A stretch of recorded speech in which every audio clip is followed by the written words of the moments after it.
আমাকে কনসোল করো না, আমি সান্ত্বনা চাই না। আমার এইসব জিনিস মোটেই পছন্দ নয়। না অমর্ত্যদা, আমি তোমাকে কনসোলও করছি না, সান্ত্বনাও দিচ্ছি না। আসলে আমি তোমাকে খুব ভালোবাসি তো অমর্ত্যদা, মানে আমি তোমাকে মানে দাদার মতো, তুমি আমাকে ছোট ভাইয়ের মতো ভালোবাসো, তাই আমি তোমাকে বলছিলাম যে হ্যাঁ আমি জানি তুমি রাঙা দিদির জন্য যা করেছো, যত কিছু ওর জন্যে স্যাক্রিফাইস করছো, তার জন্য তুমি কিচ্ছু পাওনি। তবে দাদা, ভগবান বড় মহান, তুমি দেখো একদিন তিনি এই সব কিছু ফেরত দেবেন তোমার, একদিন সব কিছু ফেরত দেবে। বিমুখ করার না উনি কাউকে, আজকে হয়তো এরকম করছেন, একদিন সব ঠিক হয়ে যাবে। না বলছি অপারেশন হয়ে গিয়েছে? হ্যাঁ হ্যাঁ হয়ে গেছে। হ্যাঁ, কি হয়েছে বলুন না, মানে কি হয়েছে? হ্যাঁ, আপনি চুপ করে আছেন কেন? বলুন, পেশেন্ট কেমন আছে? ডক্টর আসছেন, উনি এসে আপনাদেরকে ডিটেলস বলবেন। বলতে পারবে না, অঘটন ঘটে গেছে তো বলতে পারছি না। অমর্ত্যদা, আমি কি করবো? আরে চুপ করো। নেই অমর্ত্যদা, কথা বলতে নেই। আমার কাছে কেন এলো? আমি ওকে এত ভালোবাসলাম, আমাকে কাঁদানোর জন্য এলো। ও প্রমাণ করবে লাখ লাখ মেয়ে মিনু হয় না, শয়ে শয়ে মেয়ে হয় না, একটা দুটোই হয়। আমার কিচ্ছু পেলাম না। চুপ করবে একটু, অলক্ষণে কথা। ওই তো ডাক্তারবাবু এসে গেছেন। ডাক্তারবাবু কি হলো? ডাক্তারবাবু কনগ্রাচুলেশনস, মানে পেশেন্ট কেমন আছে? Operation successful. Mother and baby দুজনেই ভালো আছে, তবে প্রিমেচিওর বেবি তো একটু সাবধানে রাখতে হবে। আর মায়ের এত বড় একটা অপারেশনের ধকল সামলাতে একটু সময় নেবে। আর সব ঠিক আছে, চিন্তা কিছু নেই। যান যান যান, গিয়ে দেখে আসুন। ওকে ওকে, থ্যাংক ইউ ডাক্তারবাবু। কি হ্যাঁ মিললো আমার কথা? ভরসা করতে পারছিলাম আমার কথা ঠিক হলো তো? আমার কথা ছোট বাবা হয়ে গেছে, আমাদের ছোটন ভাই বাবা।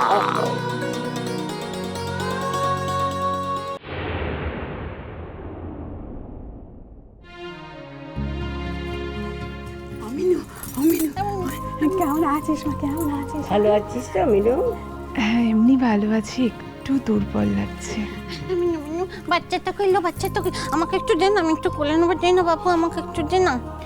রাঙা দিদি, সে তো এখানে নেই, সে তো খুব ছোট্ট হয়েছে, তাই সেবা শুশ্রূষা করার জন্য ডাক্তার অন্য ঘরে রেখেছে। হ্যাঁ, হয়তো কদিন বাদে সে বাড়ি চলে যাবে, তখন তুমি তোমার ভাইপোকে প্রাণ ভরে দেখো, কেমন? ও বাবা, সে কি করছে না আসবে বলে। আমার তো মুতে ইচ্ছে ছিল নি ওকে আনার। বাপরে বাপ, ওই শর্মা তো আছে, 11 পোষায় রাজা, না বলে বায়না যখন করছে তাকে আনতেই হবে। শুধু কি কান্না জুড়েছে, বায়না ধরেছে? বাবা যেই শুনেছে ভাইপো হয়েছে, তার কি আনন্দ, কি লাফালাফি।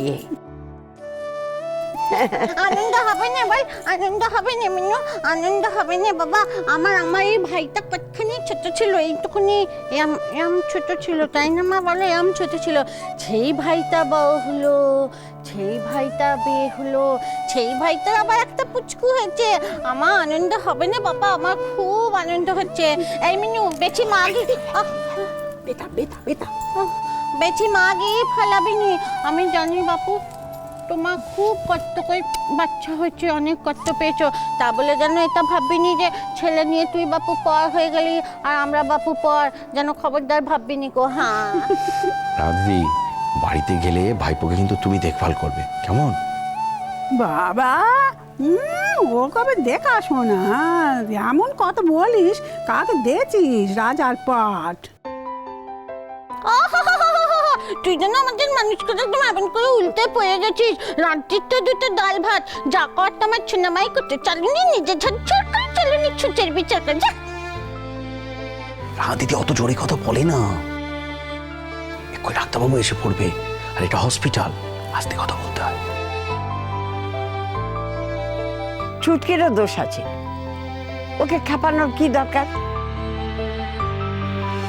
জানিস তো, একটু কিছু বললে ও খেপে যায়, ওর মতে মত না দিলে চিৎকার চেঁচামেচি করে। সব কিছু জেনেও ওর পেছনে লাগার কি দরকার তোর? ওই দেখো, ও কথা বলতে জানে, সেই জন্যই তো আমি এমন কি বললুম, হ্যাঁ, যে অমন ঝাঁঝে উঠবে। তো ওর দোষ দেখনি না, মোটে ওর দোষ দেখনি, খালি আমাকেই ঠোকো। হ্যাঁ, মানুষকে মান সম্মান জ্ঞান দেখাতে পারেনি, ও তো মানুষের সমাজে যাওয়ার যোগ্যই নয়। এই জন্যই আমি ওকে আমার সাথে আনতে চাইনি, তুমি বললে বলে। এই যে শোনো, আর কোনোদিন যদি আমার সঙ্গে আসতে চেয়েছো না, তখন আমি দেখে দেবো কত ধানে কত চাল। খবরদার খবরদার যদি কোনোদিন আমার সঙ্গে আবার আসতে চেয়েছো।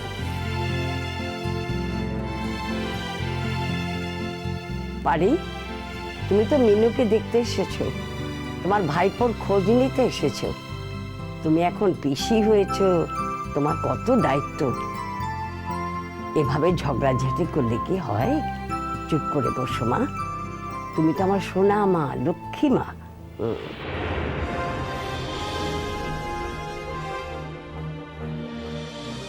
ওরা দিদি কাঁদছো কেন? হ্যাঁ, পারিদি, ও পারিদি, তুমি এখন এভাবে কাঁদছো কেন?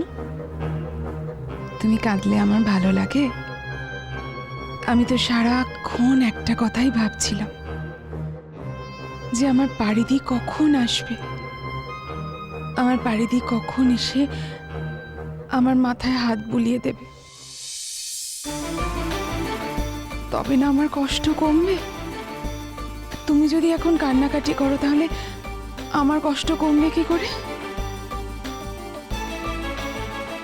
বুঝেছি বাবু, বুঝেছি, তোমাদের চাউরি হলো গিয়েছে, আমি তো আর কেউ নাই, আমি চলে যাচ্ছি। হ্যাঁ, রাঙা দিদি উঠবে না, বসো ওখানে, বসো বসো।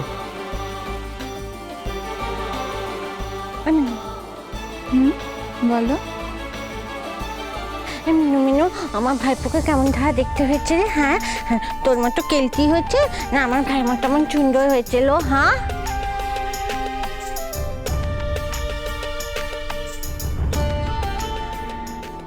মিনু মিনু, আমার ভাইপোকে কেমন ধারা দেখতে হয়েছে রে? হ্যাঁ, তোর মতো কেলকি হয়েছে না আমার ভাইয়ের মতো এমন সুন্দর হয়েছিল? হ্যাঁ,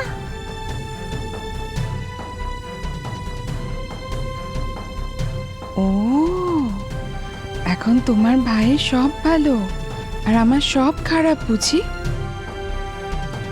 তাহলে আমি আর বেঁচে থেকে কি করলাম?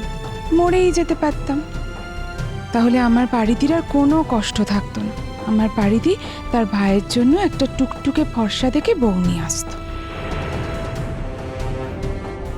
মিনু, কেন ওসব কথাবার্তা বলছিস বল দিকনি? এমনিতে এমন একটা কঠিন ব্যায়াম থেকে উঠেছিস, মোটে বলিসনি। এমনিতে আমাদের মন মেজাজ এত খারাপ, তারপরে এই সমস্ত কথাবার্তা শুনলে না মোটে ভালো লাগে না তো। না না বাবা, সুন্দর মেয়ে ছেলের দরকার নেই বাবা, সুন্দর মেয়ে ছেলের দরকার নেই। ওই তো আমাদের আরশি রানীকে দেখছি বাবা, কি বজ্জাত মেয়ে ছেলে, রূপের দেমাক একদম হয়ে গেল আর সংসারটাকে আমাদের তছনছ করে দিচ্ছিল। আমার কেলি কুষ্টি মিনুই ভালো বাবা, আমার কেলি কুষ্টি মিনুই ভালো। কত শূন্য, কত ভাও মন, আমায় কত সেবা যন্ত্রণ করে, আমার খোঁজ নেয়। তুই খুব ভালো বাবা।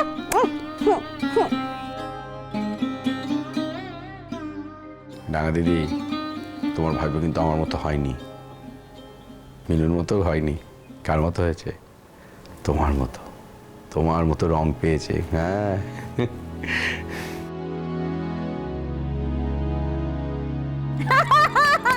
আমার তো মিথ্যি হয়েছে। হ্যাঁ, আমি যদি একবার জানতুম বাপু, তাইলে কি আমি ছেড়ে দিতুম নাকি? আছুক না ওই ছোঁয়া আমার কোলে, আমি যেমনি করে ধরে রাখবো না, আর একদম ছাড়বই নি। হ্যাঁ, এরম করে ধরেই রেখে তো বাচ্চা হবে না। এই ভাই, বাচ্চাটার কি নাম রাখবি? হ্যাঁ বল না, আমরাও কি নাম রাখবো? হ্যাঁ, আমি তো কিছু ঠিক করিনি, আমি বরং ওটা তোমার উপরে দায়িত্ব দিচ্ছি। মানে আমি ঠিক করে রেখেছি যে অমর্ত্যদা তুমি মিলে যে নামটা ঠিক করবে সে নামটাই হবে। রাঙা দিদি, তোমাকে আমার কিছু বলার ছিল।